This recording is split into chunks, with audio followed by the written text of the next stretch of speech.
The year 1980 marked the beginning of a new decade in the automotive world. In this video, we're counting down the 10 best-selling cars in North America and taking a quick look at the models that dominated the roads over 45 years ago. At number 10, we have the Mercury Cougar. The 1980 Mercury Cougar was a mid-size personal luxury car produced by Mercury, part of the fifth generation of the Cougar nameplate.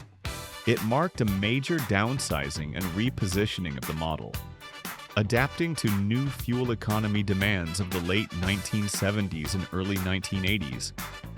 The car was based on Ford's Fox platform. It was available as a coupe, sedan, or station wagon, and built in Lorain, Ohio. Engine options reflected the era's focus on fuel efficiency, starting with a 2.3-liter inline-4, a 3.3-liter inline-6, and optional 4.2-liter or 5-liter V8 engines. Transmission choices included a 3-speed automatic or a 4-speed manual. It reached approximate sales of 195,000 units. At number 9 is the Honda Accord. The first-generation Honda Accord was a compact car introduced for the 1976 model year in North America. It marked Honda Motor Company Limited's transition from small economy cars to more refined mainstream vehicles, establishing the Accord name as a core brand in the U.S. market. Produced until 1981, the car was built in Sayama, Japan. It was offered as a hatchback or sedan, with 1.6 and 1.8-liter engines and manual or automatic transmissions. The Accord quickly became one of the most popular imports in the United States. Reviewers praised its build quality, reliability, and driving refinement uncommon among small cars of the time. It helped cement Honda's reputation for engineering excellence and value. Honda sold around 202,000 in 1980 alone. At number 8 is the Toyota Corolla. The Corolla is the fourth generation of the long-running Corolla compact car line. It marked a key transition in Corolla history, offering both rear-wheel drive layouts and modernized styling during an era of global automotive change. Produced from 1979 to 1987, the car featured a front-engine, rear-wheel drive layout. It was offered in several body styles with a range of 1.3 to 1.8-liter petrol and diesel engines. During its production run, the E70 was built in multiple Toyota plants across Asia, Europe, and the Americas, contributing to global Corolla sales dominance. It earned a reputation for reliability and simplicity, maintaining strong resale value. The Toyota sold over 209,000 examples of this model in 1980. At number 7 is the Pontiac Phoenix. The 1980 Phoenix was a compact car produced by the Pontiac division of General Motors until 1984. It marked Pontiac's transition to front-wheel drive in the compact segment, built on GM's new X-Body platform shared with the Chevrolet Citation. The Phoenix offered improved fuel economy and space efficiency aimed at post-oil crisis buyers. It was available as a coupe, sedan, or hatchback. It sold around 250,000 cars. At number 6 is the Chevrolet Malibu. The 1980 Malibu was a mid-size car produced by Chevrolet, part of GM.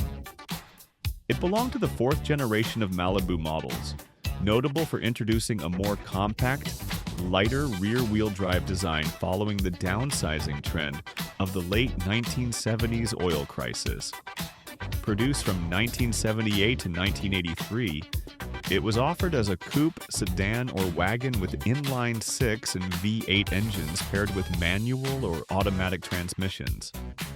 The Malibu marked Chevrolet's effort to balance performance with practicality in the post-muscle car era. It served as a family sedan, personal coupe, and utility wagon, gaining a reputation for durability. Its clean design and mechanical simplicity also made it a favorite for drag racing and law enforcement conversions in the early 1980s. It sold approximately 290,000 units that year. At number 5 is the Ford Granada. The Granada was a mid-size car built by Ford Motor Company from 1975 to 1982.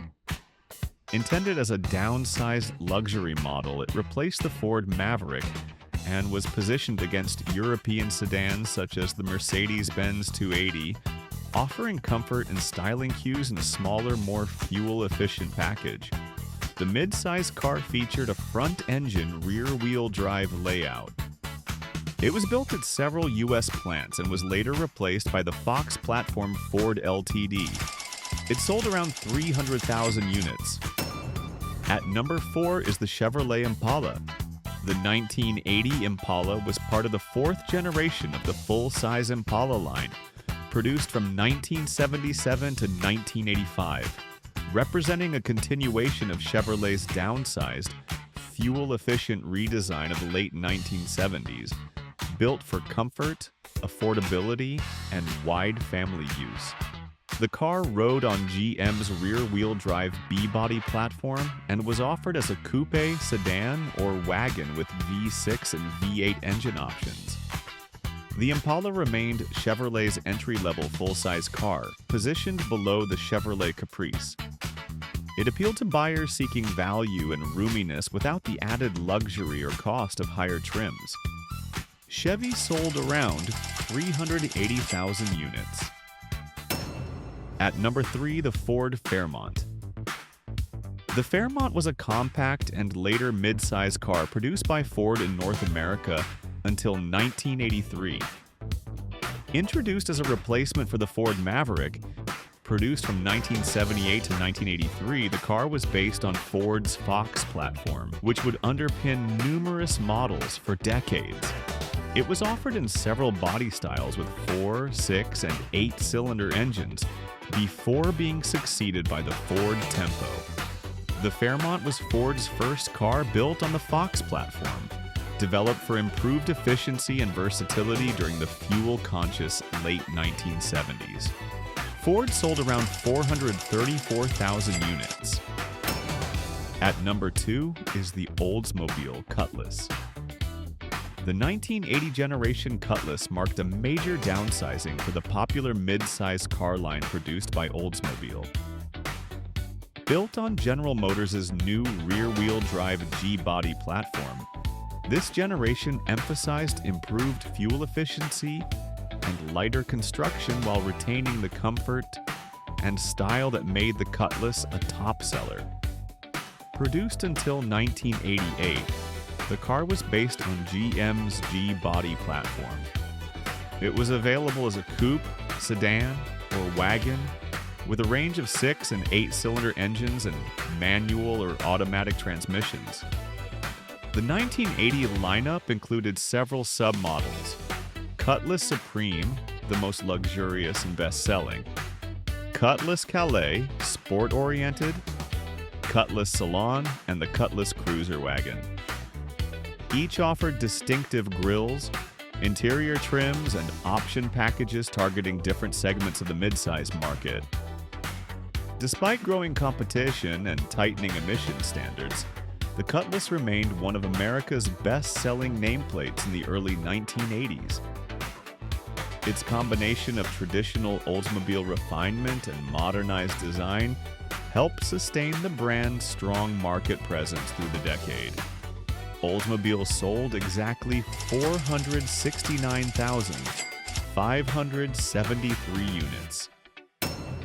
And finally, at number 1 is the Chevrolet Citation. The Citation was a compact front-wheel drive car produced by General Motors under its Chevrolet division from 1980 to 1985. Introduced as the first Chevy of the 80s, it replaced the rear-drive Chevrolet Nova and marked GM's shift toward more fuel-efficient, space-saving designs. The car was built in the US and Mexico on GM's X-body platform. It was available as a coupe or hatchback with 4 and 6-cylinder engines producing up to 130 horsepower. The Citation debuted to overwhelming demand, selling roughly 800,000 units its first year, and earning Motor Trend's 1980 Car of the Year title. However, persistent quality issues, brake lockups, steering failures, and drivetrain defects led to multiple recalls and tarnished its reputation. Sales dropped sharply after 1981 as competitors like Chrysler's K-Cars entered the market. It sold an astonishing 811,540 units. That is the list of the top 10 cars sold in North America in the year 1980.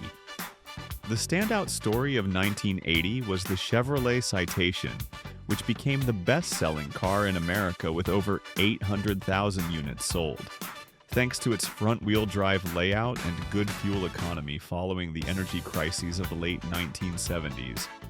The Oldsmobile Cutlass remained enormously popular and would dominate much of the early 1980s. Japanese imports like the Toyota Corolla and Honda Accord were beginning to gain serious traction, but had not yet overtaken the domestic manufacturers. If you remember any of these cars or owned one back in the day, let me know in the comments. And if you'd like to see more trips through automotive history, don't forget to like, subscribe, and I'll see you in the next one.